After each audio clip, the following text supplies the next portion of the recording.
Thanks, Count Corla. I am absolutely delighted to be here today and welcome the publication of the ISL recognition bill report, which has been brought here under the stewardship of our excellent chairperson, Deputy O'Quailon. I'd like to thank Senator Mark Daly, John Bosco Conema from Trinity College Centre for Deaf Studies, Eddie Redmond and Leanne Quigley of the Irish Deaf Society, and my good friend Micheál Kelleher, who is in the gallery and who has educated me about the situation facing deaf people in Ireland. In fact, one of the outstanding memories of the election campaign for me was when we were out canvassing and a woman answered the door and started signing, sort of probably saying, what are you going to do for the deaf community? And we were able to respond by Micheál immediately replying in sign language, which I would say was an absolute first for that woman in all of her elections. And that's the type of experience that deaf people should be experienced as a norm, not as an exceptional circumstance. And I am delighted in that sense that we are here. The report that the committee has commissioned highlights the extreme marginalisation and isolation of members of the deaf community and strongly recommends that we deal with this urgently through legislation. And it is shameful that the last Oireachtas didn't take the opportunity to recognise Irish Sign Language, and I really hope that we won't be making the same mistake. And even by being here today and discussing the committee's report, we're raising consciousness on the issues, because talking about people as customers is a wrong way of dealing with it. We're talking about citizens accessing public services as a right. And I think for the 5,000 deaf people in Ireland, the lack of language recognition has had the effect, really, of ingraining discrimination into everyday lives and has actually exacerbated isolation, correctly and sadly highlighted recently, as our chairperson said, in the deaths of the McCarthy brothers. We know the statistics. Deaf people have a low employment expectation, with only 40% in employment, most of those in low-paid employment. Large numbers of our deaf community being excluded.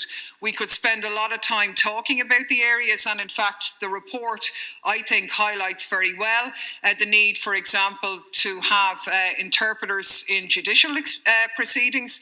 This was highlighted for me earlier in the year when a court case in Donegal, where the judge actually decided to proceed in the absence of an interpreter, even though the defendant was deaf. I mean, we would not tolerate that from any person, from any jurisdiction, that a language interpreter would not be provided, and yet this barrier was allowed to prevail. And of course, those inequalities exist right throughout the state in terms of other service provision. And what we're trying to do in the report and focus in on, I think, is that the formal recognition of sign language, which is, as other deputies have said, already recognised in the north, should also be the case in the south, where there are actually more users. The example has been given of Finland, which has a deaf community roughly the size of Ireland, and they recognised the language in 1995. Now, I just want to maybe pick up on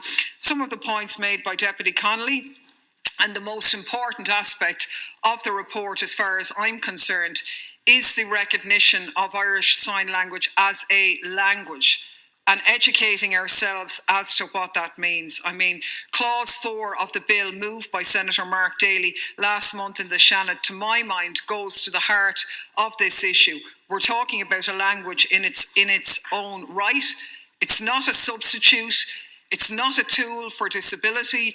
It's not a tool to access public services. If we take that approach, we're going to downgrade the language and we're going to have a poorer outcome for users and future users. So our starting point in the committee report is that ISL is a language in its own right, and lack of access to language creates barriers. And I think that that's a really, would be a hugely important step forward if we were to recognise that, because in the past in our society we've had some awful situations. Obviously, many children were abused in the history of our state, but sign language was actually denied and even discouraged to deaf children.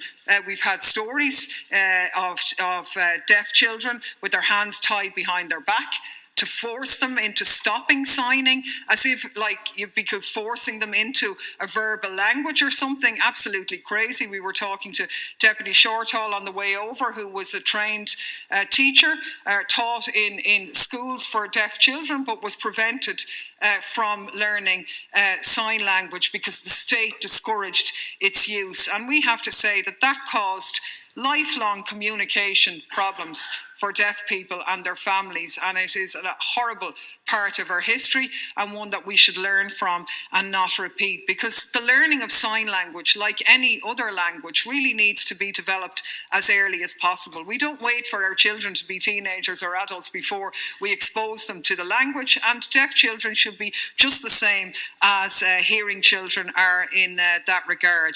I think we should point out that deafness can be something that lasts with people for a lifetime, but it may not. It may be something that people develop in the course of their lives. And very young children who are before school age and older citizens can become deaf. So it's not just about accessing ISL in school or work hours or accessing social welfare. It's really about more a system of accessing, about a language. And I think that that is important. I think as hearing people, we have to shift our focus from thinking of deafness as a sort of a medical phenomenon, and attempting to sort of understand that there is a culture and a language that we have ignored. And that's what's caused the problem. Nothing else, really. I mean, I thought Lynn Ruane made an incredibly good and relevant contribution in the Shannon debate when she said, when deaf people gather together, say in the deaf village in Cabra, there are no communication barriers. There is no discrimination. It's only when they leave that the setting, that their language then becomes a problem or a disability, because we haven't catered for the inclusion. We make language a disability. And to me, I think that sums it up very, very well. I mean, 80% of deaf adults have a low level of literacy in the English language. And while we do need to obviously achieve higher rates of subtitling and so on television, we have to understand that written English is not the first language of deaf people, and subtitles and all of that is very, very good. But we have to do more than that. And the training and the proper scrutiny of ISL interpreters and their broadened availability is critically important like that. I mean, other deputies have given the examples of the scenarios that our people are left in without language, but even simple things. A situation earlier this year where the Department of Social Protection brought out a new card which could only be activated over the phone, meaning that the deaf person had to give their private information, password details and so on, to a hearing person so that the card could be activated. I mean, it's just a lack of thought and consciousness. Obviously, other points that deputies have made about visiting doctors and so on, involving a third party in your most intimate and private contracts with doctors or whatever is just completely unacceptable. The very last two quick points I would like to make, Ceann Comhairle, is one is on the subject of the services provided by our national broadcaster. Firstly, the target of providing 2% television shows with ISL interpretation is too low.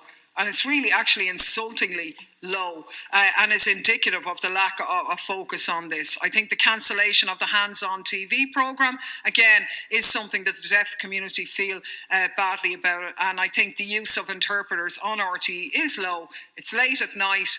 We need to make that more accessible. I just think I would just echo the points that we have a small community here in Ireland, small deaf community, who are in essence living in a world where nobody else speaks their language.